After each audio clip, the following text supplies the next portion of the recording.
Oggi parliamo di come funziona la speed su un Star Rail. L'argomento è abbastanza complicato, ma cerchiamo di spiegarlo in parole povere e con un esempio pratico. Di base, quello che vediamo nelle schermate quando giochiamo nel nostro menu sulla sinistra non è esattamente il turno d'azione dei nostri personaggi, ma bene o male qual è la loro distanza in base a quanto è la loro velocità dal personaggio che sta giocando in quel momento. Per spiegare meglio questo concetto, partiamo dalla base. Facciamo finta che ogni turno di Star Rail è una pista da percorrere lunga 10.000 metri. Per sapere in quanto tempo ognuna delle nostre unità percorre questa pista da 10.000 metri, prendiamo il valore 10.000 metri e lo dividiamo per la velocità del personaggio, e questo diciamo che è il tempo che ci mette il nostro personaggio a completare questa pista. Ora, per il gioco il tempo che ci mette questo personaggio a completare la pista viene chiamato action value, che è il numero che vediamo a sinistra, ma non fa riferimento ai 10.000 metri, fa riferimento al personaggio più avanti a lui. Facciamo un esempio nel menu a sinistra. In questo momento sono all'inizio della battaglia e Asta è la prima, il che significa che a Serval mancano 2 di action value, oppure 2 passi, chiamateli come volete, per raggiungere Asta. A Erta ne mancano 8, agli altri nemici ne mancano 8 e al main character fuoco ne mancano 9. L'ordine iniziale è determinato dalla nostra speed facendo appunto il calcolo che abbiamo fatto prima, quindi 10.000 diviso la speed del personaggio ci darà lo step value, e in base a chi ha lo step value più basso significa semplicemente che è più veloce e che quindi attaccherà per prima. Nel nostro caso Asta ha 108 di speed, quindi ha 92 di action value, Serval ha 105, quindi ne ha 95, Erta ne ha 100 e quindi ne ha 100. Il nostro main character ha 98 di speed e quindi ne ha 102. Mettendoli in ordine dal più basso al più alto vedremo appunto che Asta attacca per prima, Serval per seconda, Erta per terza insieme ad altri 2 nemici che hanno anche loro 100 di speed eventualmente, e il main character per ultimo perché è sotto il 100. Ogni volta che il nostro personaggio fa un attacco torna al punto di partenza, ma con un calcolo abbastanza preciso, ovvero la sua action value meno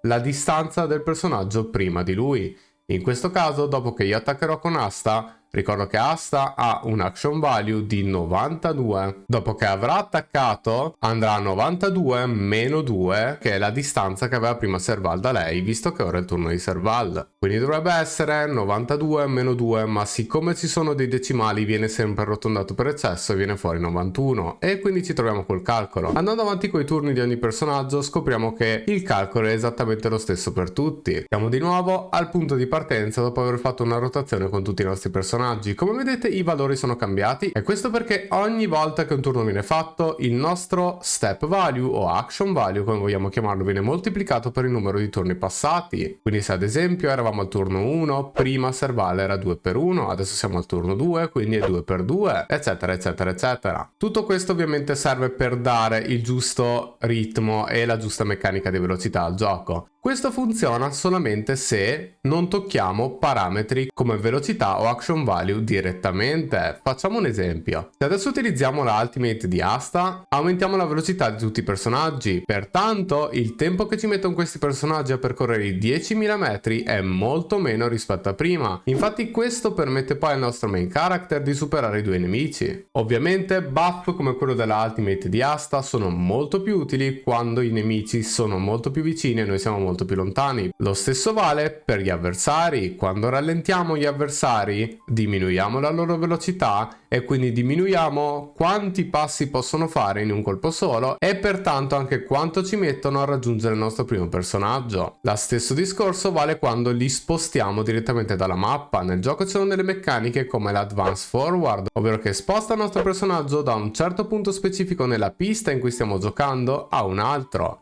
Infatti a volte leggiamo effetti come advance forward del 25% o del 100%. Questo intende letteralmente di quanto spostiamo il personaggio dal punto dove è adesso a dove arriva. Ovviamente non c'è bisogno di fare tutti questi calcoli mentre stai giocando, perché basta avere in mente il concetto principale effettivamente. Però c'è anche un'altra cosa importante da dire e riguarda il break effect. Ogni volta che rompiamo lo scudo di un nemico di base togliamo 25 di scudo. Questo dipende anche dalla velocità dei nemici. Vi lascio una tabella con la velocità di tutti i nemici fatta da una youtuber, quindi se volete vi lascio anche il link al suo canale in descrizione, andate a dargli un'occhiata. In ogni caso ogni nemico ha velocità diverse e in base a quando gli rompi lo scudo attiviamo il break effect. Il break effect toglie una quantità fissa di action value dai nemici. Questa quantità fissa però è determinata dalla break effect percentuale che abbiamo sul personaggio. E non solo, ci sono alcuni elementi che hanno dei break effect specifici per rallentare o immobilizzare i personaggi. Faccio un esempio con il Quantum, l'Imaginary e il Freeze, visto che sono gli unici tre elementi che effettivamente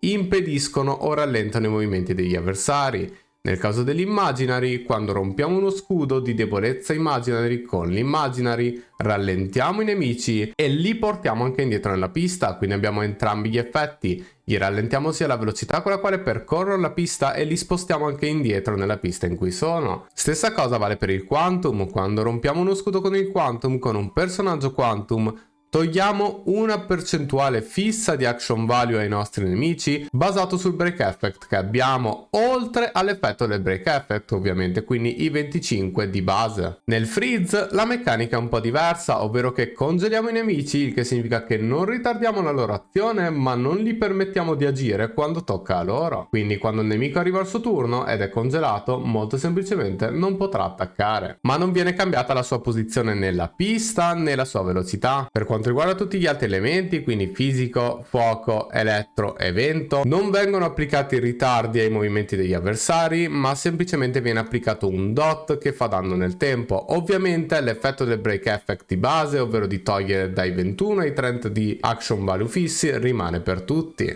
Per concludere, tutto il sistema della speed alla fine si basa sulla velocità del nostro personaggio, ma che viene continuamente modificato da effetti di speed, debuff, rotture di scudi degli avversari, eccetera eccetera. Quindi l'importante è sapere come funziona il sistema a grandi linee e in generale, soprattutto quando sei in battaglia, e giocare molto reattivi in base a quello che sta succedendo in quel momento. Sicuramente in alcune battaglie sapere quando fare dei buff alla vostra speed o dei debuff alla speed avversaria può essere utile conoscendo adesso la meccanica di base. E per il video di oggi è tutto, io spero che sia stato utile, so che è un po' complicato ma se avete domande cercherò di rispondervi nei commenti eventualmente. Per il resto una buona giornata a tutti, alla prossima!